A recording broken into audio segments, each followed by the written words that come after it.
afternoon, you're watching GTV News at 1. I'm Glena Nyamwaya. President Mwai Kibaki has reaffirmed the government's commitment to undertake all necessary reforms in the country and in particular the delivery of a new constitution. The president noted that the reform agenda is firmly on course as well as the implementation of the country's development programs outlined under the Vision 2030. Kibaki, however, challenged national leaders in the country to single-mindedly resolve to overcome the critical challenges facing the coalition government and build a prosperous nation. President Kibaki and Prime Minister Raila Odinga are committed to foster unity and sustain a common sense of destiny among the leaders. This proposition by the president is timely following the draft constitution's release next week. Reporting for GTV News, this is Diana Obath from Nairobi. National leaders have resolved to foster unity and cohesion within government by refraining from adverse public utterances against fellow cabinet members.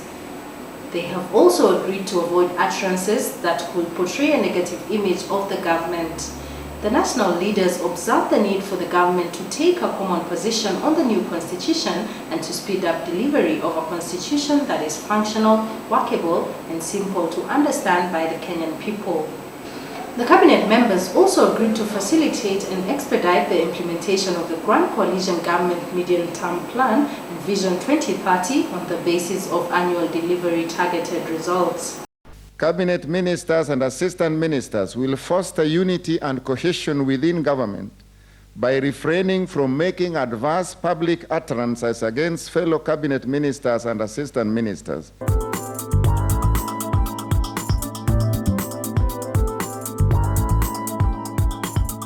Moving on to business, figures show the U.S. trade deficit unexpectedly widened in September by the largest amount in 10 years.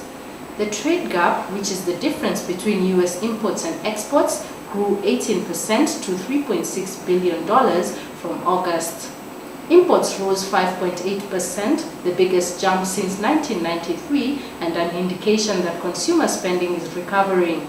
Separately, U.S. consumer confidence figures unexpectedly fell. The Michigan survey of consumers fell 66.0 in November, down from 70.6 in October.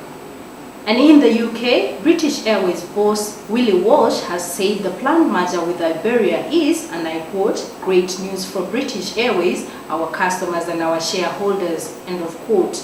He also said there was no question of the airline's standards of service being cut after its merger. His comments came a day after the two carriers said they had reached a preliminary merger agreement. BA's main union, Unite, warned it would not back the deal without a commitment to avoid compulsory redundancies. In an interview with the BBC, Walsh reiterated that both firms would retain their separate brand names.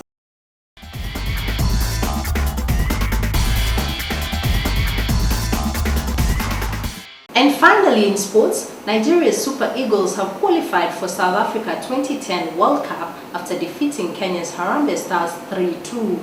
Nigeria got off to a nervous start against the Harambee Stars, but striker Dennis Oliech was the first to draw blood, scoring 16 minutes after.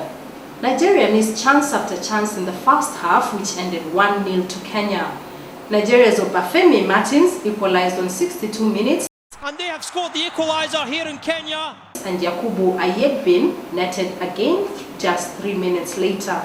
The Harambee Stars equalized through Allen Wanga with just 11 minutes remaining.